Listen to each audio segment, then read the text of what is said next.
It certainly feels like we've entered a tense new period in US-Russian relations.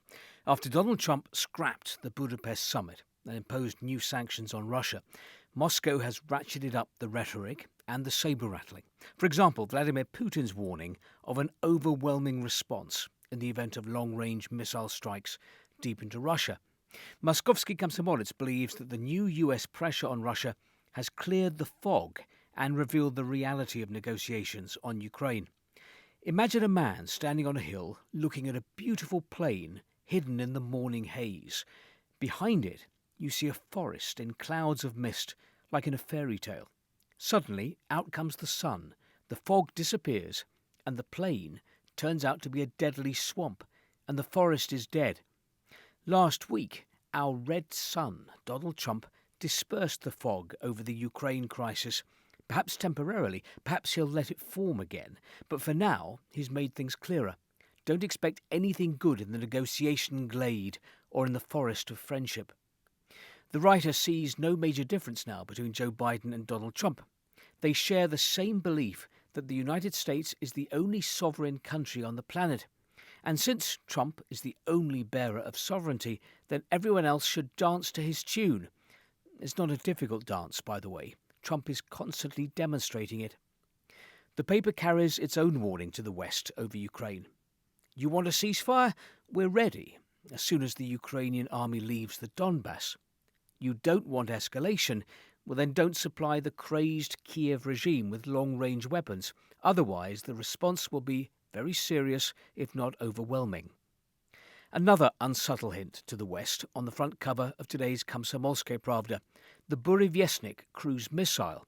Vladimir Putin announced the creation of the world's first nuclear-powered missile. Range unlimited. Most of the papers here today report on this, showing President Putin in military fatigues. Here he is again. With the government paper Rossiyskaya Gazeta commenting, the Burevestnik will become a serious deterrent for the US and NATO.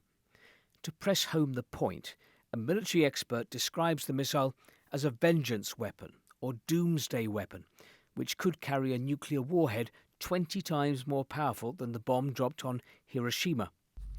Talking of dangerous things, in Moscow region, a teenager obtained the most dangerous cobra in the world. Without telling his parents, he bought a set of poisonous snakes on the internet.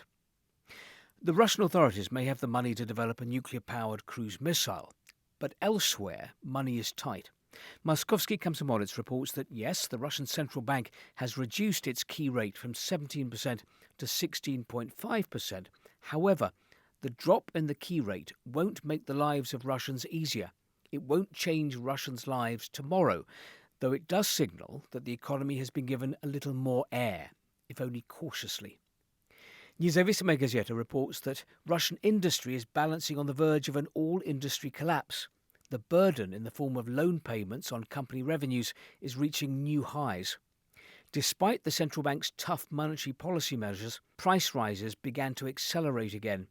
Industry is somewhere between stagnation and decline, experts from the Centre for Macroeconomic Analysis and Short-Term Forecasting said in a review of trends in September and the third quarter.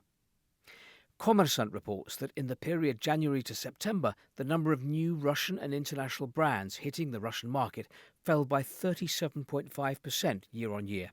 The reasons: a fall in the purchasing power of the public and less access to credit. On the US sanctions against Russian oil companies Lukoil and Rosneft, Nezavisima Gazeta concludes they are unlikely to force Moscow to accept the West's demand for an unconditional ceasefire on the territory of Ukraine. At the same time, the instability of the American position makes long-term economic and political agreements with Washington practically meaningless.